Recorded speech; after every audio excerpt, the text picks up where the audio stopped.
আমার কথা শুনেন, তারপর যত ইচ্ছা চিল্লাচিল্লি করেন। আমার কথাটা শুনেন, আমার কথা শুনেন, তারপর যত ইচ্ছা চিল্লাচিল্লি করেন। আপনারা আমার কথা শুনেন। আমি বুঝতে পেরেছি আপনাদের ক্ষোভের কারণ আছে। আমার কথাটা শুনেন না ভাই। আপনারা আগামীকাল 3টার সময় আমার সাথে আপনারা 7 জনের প্রতিনিধি আসবে। আগামীকাল 3টার সময়,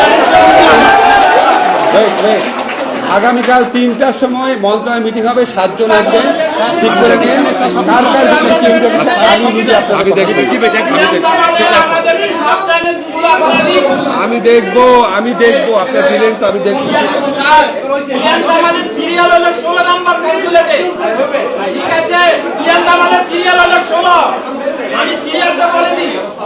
আপনারা তাকে অ্যারেস্ট করেন, পুরো তথ্য পেয়ে যাবেন।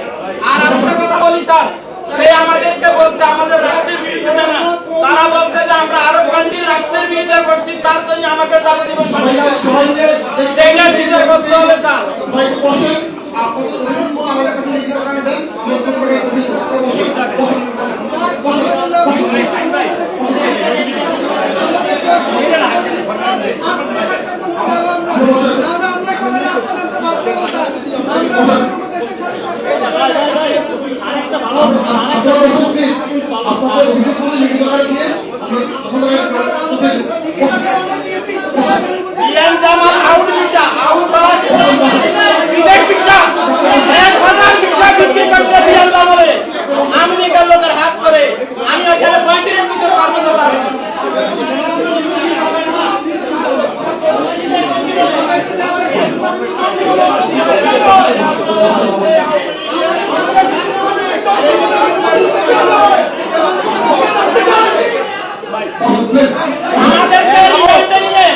আমাদেরকে লাইনটা করা হয়েছে, সেটা আমি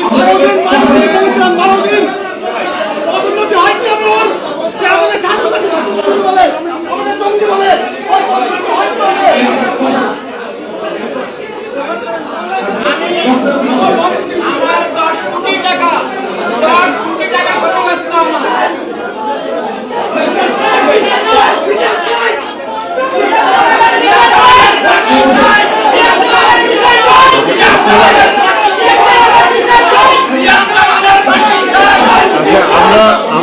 আমার মনে হয় আমরা একটু অনুরোধ করছি, আমরা একটু আপনাদেরকে শান্ত হন।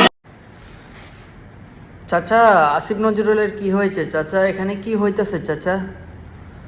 শুনলাম আসিফ নজরুল নাকি বিমানের টিকিটের টাকা বাড়াইয়া দিছে। কেমনে কি চাচা? এভাবে চললে তো চাচা আসিফ নজরুলের কিছুই থাকবো না চাচা। এখন তো মোটামুটি আছে, পাইছা গেছে গা, সামনে তো তাও থাকবো না চাচা। হা হা, এটাই বাস্তব।